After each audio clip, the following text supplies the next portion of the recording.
So today is Thursday, and it's September 30th, and I just want to take a second to recognize today's kind of a historic, important day here in Canada. It's our first National Truth and Reconciliation Day, um,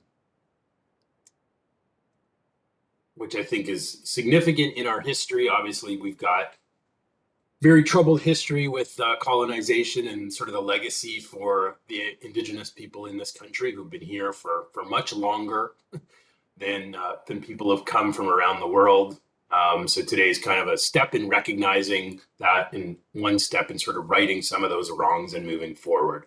Um, I had a look at this a little while ago. I will just throw the link in the chat if you are interested and haven't had a chance to read the 2015 report on kind of pathways forward. And marking today as a holiday was actually one of the 94 calls to action that was published back 6 years ago. I think there's 94. So I just wanted to kind of mark the importance. I think it's a significant day. Morning, Matt. Morning, Ralph. In our history.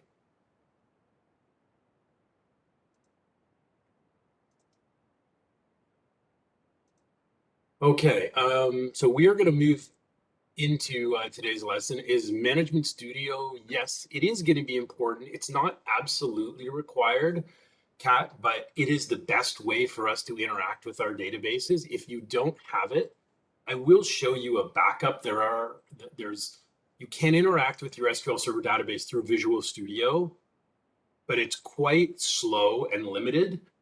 If you're working with Azure, there is also a query editor in the Azure portal.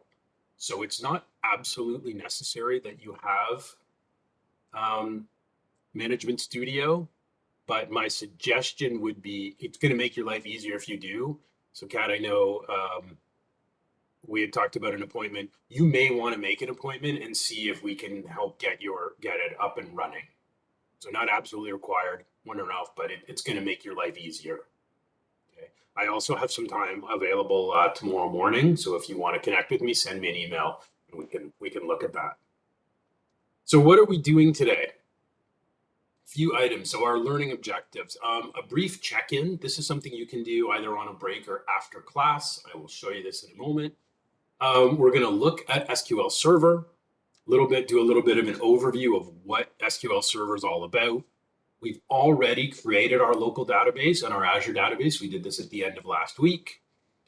We're going to look at the DB context class. So this is a built-in class in the .NET framework. It's used for connecting to databases. We're going to plan out the database schema for our pet store. So what models do we need and what are the relationships between those models? We're going to spend some time on that. We're going to use a tool called database migrations. And what database migrations allow us to do is to build models in Visual Studio, and then it will actually map those. It'll build tables in our database based on those models. So we don't have to build the models and then manually go ahead and build all the tables. We can auto-generate the database tables from our C# models. So it saves us time and it improves the accuracy. And we can also use this tool called scaffolding in Visual Studio that will, again, automatically generate working controllers and views.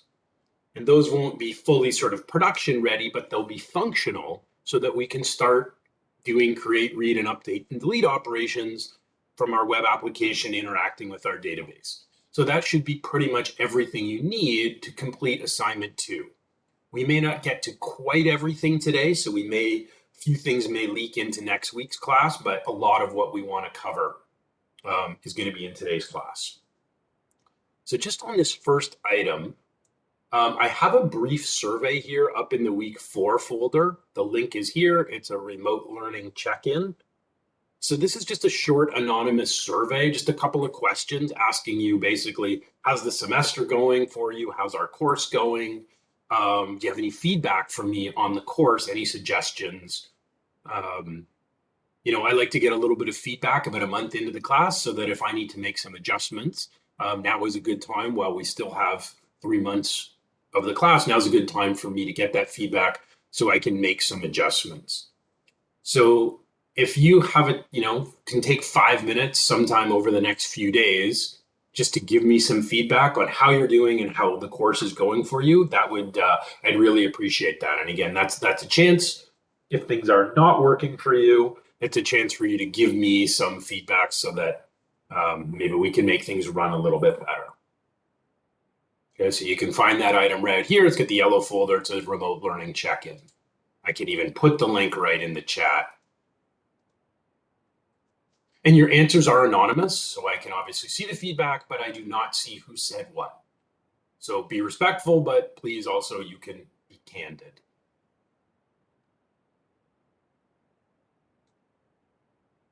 Morning, Jordan. Didn't see you sneak in.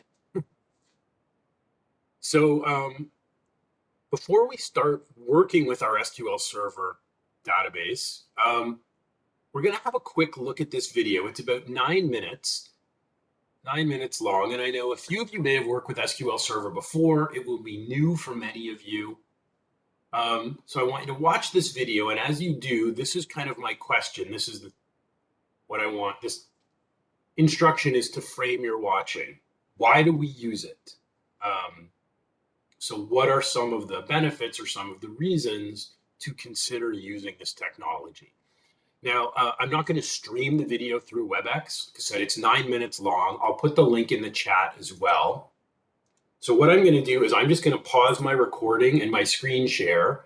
And all I will ask is just for you to use the little reactions button in WebEx and just give me a thumbs up when you are done the video. And then we'll resume when everybody's seen it. So we'll be back around 11:16, 11:17. Okay, so go ahead and watch. Think about, when we come back, what's one reason